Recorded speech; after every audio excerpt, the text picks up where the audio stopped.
Now we will discuss today divisibility rule is 6। कल हमने 5 का डिविजिबिलिटी रूल पढ़ा था। एक बार मैं दोबारा से रिपीट कर रही हूँ कि 2 का डिविजिबिलिटी रूल है कि last digit should be even number. Okay, like that 0, 2, 4, 6, 8। ठीक है, ये क्या है, हमारे इवन नंबर है। ओके, और 3 का divisibility rule sum of all digits. Okay, ये हमारा 3 का डिविजिबिलिटी रूल है।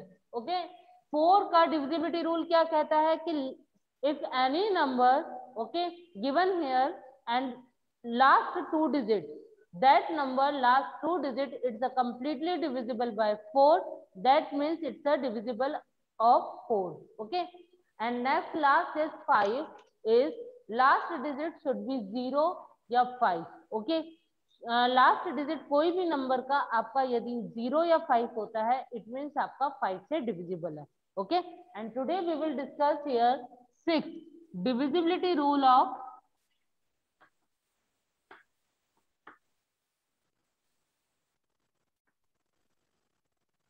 Divisibility rule. ठीक है, 6 के बारे में हम पढ़ेंगे। 6 का डिविजिबिलिटी रूल ये कहता है कि हमारे जो 2 और 3 का आपने जो डिविजिबिलिटी रूल पढ़ा था उन दोनों से ही कंप्लीटली डिविजिबल होने चाहिए। ठीक है, यदि वो 2 और 3 से, ठीक है, 2 और 3 का डिविजिबिलिटी रूल क्या है, 2 का डिविजिबिलिटी रूल है कि इवन नंबर होना चाहिए। ठीक है, और 3 का डिविजिबिलिटी रूल क्या कहता है कि सम ऑफ ऑल डिजिट। ठीक है, अगर इन दोनों में से कोई भी रूल यदि अप्लाई नहीं हो पाता है या किसी भी नंबर से डिविजिबल नहीं हो पाता है तो इट मीन्स वो 6 से डिवाइड नहीं होगा। सपोज इज 36 या 39। ओके, नंबर गिवन हियर 39, तो 2 का डिविजिबिलिटी रूल क्या कहता है कि लास्ट डिजिट आपका इवन नंबर होना चाहिए, बट यहाँ पे तो लास्ट डिजिट इवन नंबर नहीं है, और तो इट मीन्स ये 2 से डिविजिबल नहीं होगा। 3 का डिविजिबिलिटी रूल क्या कहता है, सम ऑफ ऑल डिजिट। तो मैंने 3 + 9 कर दिया, तो 3 + 9 इज 12। तो मतलब कि ये 3 से डिविजिबल हो रहा है। तो लेकिन अगर 2 से नहीं हो रहा है और 3 से हो रहा है तब भी ये 6 का डिविजिबिलिटी रूल नहीं कहलाएगा। मतलब कि 6 से ये कंप्लीटली डिविजिबल नहीं हो पाएगा। Is that clear? केवल आपको दोनों का रूल अप्लाई होगा, वही नंबर आपका डिविजिबिलिटी रूल कहलाएगा। Suppose is 60। ठीक है, एग्जाम्पल इज 60। 60 में हम 2 का डिविजिबिलिटी रूल देखेंगे, क्या 2 का डिवाइड होगा? Yes, last digit even number है, 0 आ रहा है, इट मीन्स 2 से ये कंप्लीटली डिविजिबल होगा। और 3 का डिविजिबिलिटी रूल कि 6 + 0 = 6। ओके, तो इट मीन्स 3 से भी ये कंप्लीटली डिविजिबल होगा।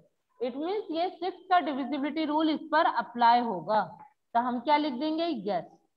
ठीक है, तो आपको ध्यान में रखना है कि 6 का डिविजिबिलिटी रूल है कि 2 और 3 दोनों कहीं से ही डिविजिबल होने चाहिए। The number is divisible by both 2 and 3। ठीक है, 2 and 3 का यदि डिविजिबिलिटी रूल दोनों ही नंबर का अप्लाई हो रहा है, डिविजिबल हो रहे हैं, तब तो वो 6 से डिविजिबल है, अदरवाइज नहीं है। Okay, and next is divisibility rule is 8। ठीक है, हमने 4 का डिविजिबिलिटी रूल क्या पढ़ा था? 4 के डिविजिबिलिटी रूल में हमने पढ़ा था कि लास्ट 2 डिजिट डिविजिबल बाय 4। ठीक है, लास्ट 2 डिजिट जो है वो 4 से डिविजिबल होना चाहिए। बट 8 का डिविजिबिलिटी रूल क्या कहता है कि द डिविजिबल बाय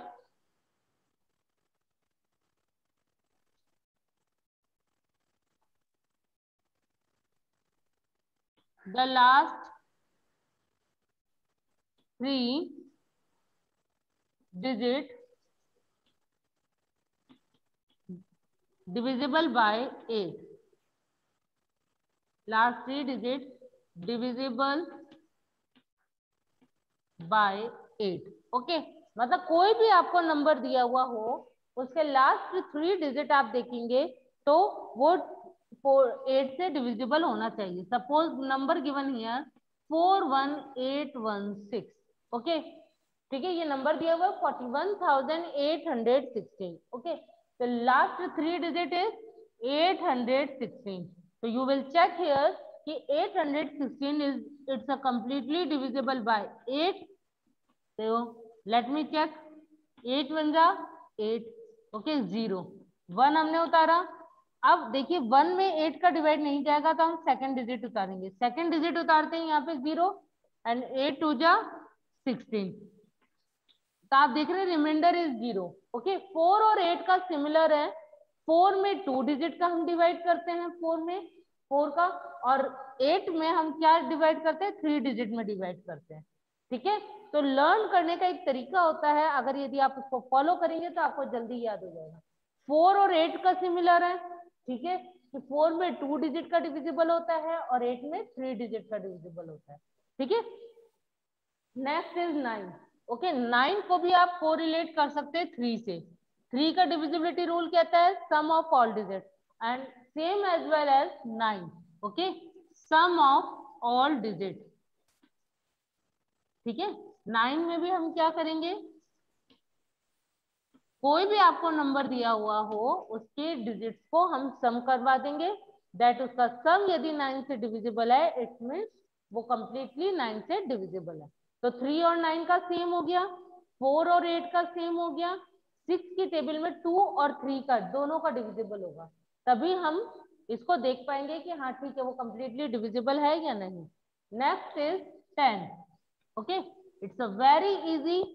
5 का डिविजिबिलिटी रूल हमने क्या पढ़ा था कि लास्ट डिजिट शुड बी 0 या और 5, बट इन केस ऑफ 10 कि वी कैन से कि last digit only 0, last digit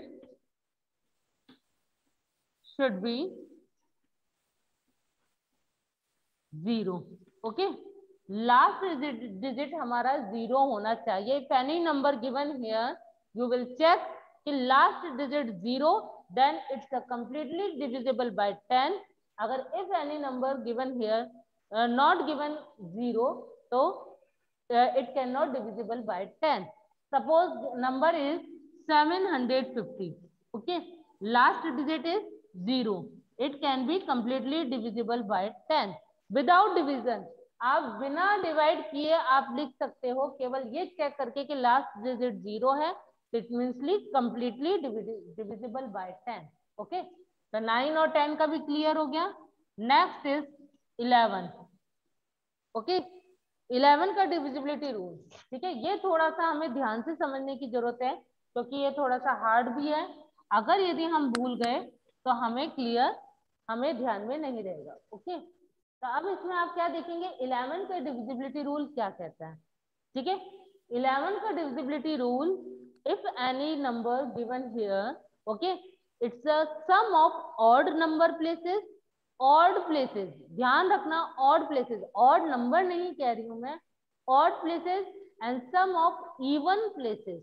ठीक है that last we can subtract both of odd places, sum of odd places and sum of even places। ठीक है we can subtract, then we will get a difference value, then we will check divisible by 11।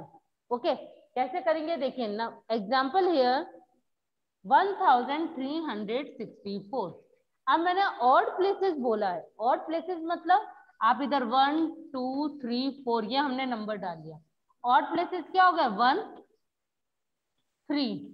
ठीक है इनको हम सम करा देंगे, तो 1 plus 3 place पर क्या है 6, इसको हमने प्लस किया, देन माइनस का sign, even places 2 even place है तो 3 प्लस 4। ठीक है तो 6 प्लस 1 7 माइनस 4 प्लस 3 7, 7 माइनस 7 0।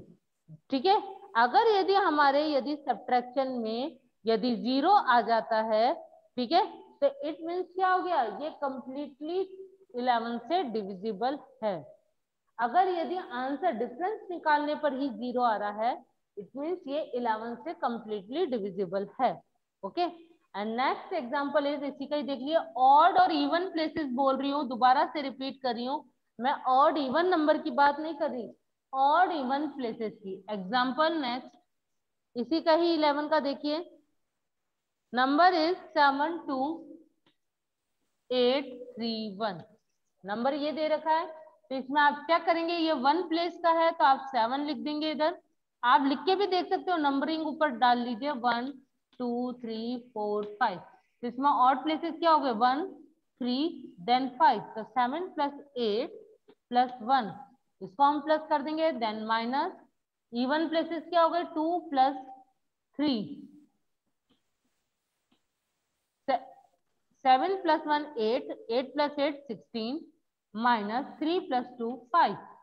अब 16 में से 5 को माइनस करेंगे तो 11, एंड 11 डिवाइडेड बाय 11 1 आ रहा है, कंप्लीटली डिविजिबल हो रहा है, इट मीन्स यस, ये पूरा कंप्लीटली 11 से डिवाइडेड है। Is that clear? ठीक है, तो आज हमने डिविजिबिलिटी रूल में क्या पढ़ा, 6 7 8 9 10, 6 8 9 10 और 11। एक और डिविजिबिलिटी रूल बाकी है 12, वो भी मैं एक्सप्लेन कर रही हूँ। Divisibility rule, okay, divisibility rule of 12। ठीक है, हमने 11 भी पढ़ लिया, अब 12 का डिविजिबिलिटी रूल देखिए क्या है। 12 का डिविजिबिलिटी जैसे कि हमने 6 में पढ़ा था कि 6 का डिविजिबिलिटी रूल में 2 और 3 का रूल अप्लाई होता है, same as well as divisibility rule 12 में 4 और 3 का डिविजिबिलिटी रूल अप्लाई होगा। 4 का डिविजिबिलिटी रूल एंड 3 का डिविजिबिलिटी रूल। 4 का क्या कहता है कि लास्ट 2 डिजिट को आपको लास्ट 2 डिजिट में आपको डिवाइड करके देखना है। ठीक है, और 3 का डिविजिबिलिटी रूल में क्या है, सम ऑफ ऑल डिजिट्स। ठीक है, जो 4 और 3 का डिविजिबिलिटी रूल कहता है कि अगर ये दोनों ही रूल अप्लाई हो जाते हैं, इट मीन्स ये 12 से डिविजिबल है। अगर दोनों में से एक रूल भी, यदि 4 या 3 में से कोई भी एक रूल अप्लाई नहीं होता है, इट मीन्स 12 का डिविजिबिलिटी रूल अप्लाई नहीं होगा। Suppose number is 43। ठीक है, 43 में लास्ट 2 डिजिट में हमें, लास्ट 2 डिजिट 2 डिजिट नंबर ही है तो हम 2 में ही डिवाइड करेंगे। 43 में हम 4 का डिवाइड देंगे तो नहीं जाएगा, 4 1 जा 4 और 3 एज इट इज। ठीक है, तो जब 4 का ही डिवाइड नहीं जा रहा तो हम 3 का डिविजिबिलिटी रूल अप्लाई नहीं करेंगे। अगर 4 का जाएगा तब हम 3 का करके देखेंगे। Is that clear? Suppose example is number 648। एक नंबर आपको दिया हुआ है 648। अब लास्ट 2 डिजिट में हम डिवाइड करके देखेंगे। 48 में 4 का जा रहा है, 4 1 जा 4, 4 2 जा 8, मतलब 4 का डिविजिबिलिटी रूल अप्लाई हो रहा है, तब हम 3 का करके देखेंगे। 3 का क्या कह रहा है, सम ऑफ ऑल डिजिट 6 + 4 + 8, 18 आ रहा है। 18 में 3 का डिवाइड जाता है, यस जाता है, इट मीन्स 12 का 648 में कंप्लीटली डिविजिबल हो सकता है। Is that clear? तो ये डिविजिबिलिटी रूल हमारे कंप्लीट हो चुके हैं। कल की क्लास में हम एक्सरसाइज 3.2 करेंगे। ठीक है, जब तक कि आपकी 3.1 कंप्लीट हो जानी चाहिए। Is that clear? तो आप लोग इस चीज का स्पेशली ध्यान रखेंगे कि आपको ये डिविजिबिलिटी रूल्स याद होने चाहिए। कल की क्लास में मैं 6 से लेकर के 12 तक के डिविजिबिलिटी रूल आपसे पूछूंगी। ओके,